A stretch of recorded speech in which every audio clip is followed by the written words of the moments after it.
तुम पतंग हम डोर. वरती कोण दिसतं? रंगीबेरंगी पतंग दिसतो. लोक म्हणतात काय छान आहे पतंग, काय छान आहे पतंग. मांजा दिसत पण नाही हो. पण पतंगाला माहितीये की कुणीतरी न दिसणार आहे, म्हणजे मला दिसतोय पण इतरांना दिसत नाही, आणि त्याचा आधार आहे म्हणून मी वरती आहे. त्याचा आधार संपला की संपलं.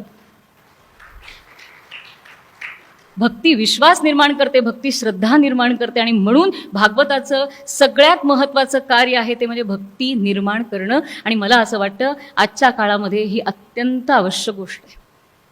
त्यामुळे बुवा आणि बुवांसारखी मंडळी जे भागवत प्रचाराचं काम करतायत हे इतकं आवश्यक आहे आजच्या समाजामध्ये. आमच्या विद्यार्थ्यांची, माझा विद्यार्थ्यांशी खूप संपर्क येत असतो सातत्यानं.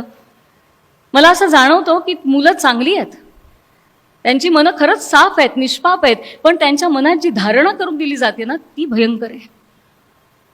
कशाला पाहिजे भक्ती? कशाला जातोस तू देवळामध्ये? काय होणार आहे? सतत काय होणार आहे हा प्रश्नाने काहीच होत नाही हो. हे बदलण्याची गरज आहे, आणि ते कथेच्या माध्यमातूनच होऊ शकतं. तत्व सांगितलं तर काय कळणार आहे आज मुलांना? ओम पूर्णमदः पूर्णमिदं पूर्णात् पूर्णमुदच्यते हा श्लोक मी फक्त सांगत राहिले, मुलांना काय कळणार आहे? मला उदाहरण द्यावं लागतं. मी सांगते की पूर्णातनं पूर्ण काढून घेतलं तरी निर्माण होणारही पूर्णच असतं आणि शिल्लक राहणारही पूर्णच असतं. मुलं मान डोलावतात आणि विचारतात, बाई हे किती मार्काला येणार आहे? मग त्यांना सांगावं लागतं मार्क राहू द्यात, पण हे प्रत्यक्ष तुम्ही तुमच्या घरी उदाहरण पाहिलंय? नाही पाहिलंय? असं विचारावं लागतं त्यांना. म्हटलं तुझ्या आईने जेव्हा तुला जन्म दिला तेव्हा तुला सगळं होतं ना रे. तुझ्या करंगलीला एवढूसं नख पण होतं ना. त्यामुळे पूर्ण आईमधनं पूर्ण तू जन्माला आलास, पण पूर्ण तू जन्माला आलास म्हणून आई अपूर्ण झाली नाही आणि तूही अपूर्ण राहिला नाहीस. पूर्णातून पूर्ण जन्माला येतं तेव्हा हे असं घडतं. ही धारणा करून घेणं आज गरजेचं आहे. काय सांगतायत आमची शास्त्र? आम्हाला कळत नाही शास्त्र म्हणून ती वाईट ठरत नाहीत. आमचं सगळं आजचं म्हणणं काय तर मॅक्समिलर असं म्हणाले, ते मॅकडोवेल्डनी असं लिहिलंय. पण त्यांनी कुठे भारतीय संस्कृतीत राहिलेत ते? आमच्या धारणा वेगळ्या आहेत. त्यामुळे इथल्या आपण ही रुजवणं फार गरजेचं आहे. विनोबांचं एक वाक्य फार सुंदर आहे. विनोबा म्हणाले होते, विद्यार्थ्यांनो, तरुणांनो, मन रिकामं ठेवू नका. का? दुसरा कोणीतरी येईल आणि त्याच्या विचारांची बीज तुमच्या मनात रोवून जाईल, आणि मग त्याच्या वृक्षावरती तुमच्या बीजाचं मांडगुळ वाढवण्यापेक्षा तुमच्या वृक्षावरती त्याला घ्यायचं का नाही ते ठरवा. हे काम भागवत करत आहे. भागवतांनी काय दिलंय तर भागवतांनी हे दिलंय.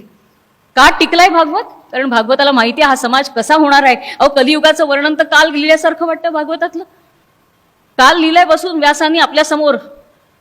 15 ऑक्टोबर 2021 मध्ये माझ्या बाजूला व्यास बसलेत आणि कलियुगाचं वर्णन लिहितात की काय असं वाटावं, इतकं सत्य समोर मांडलंय.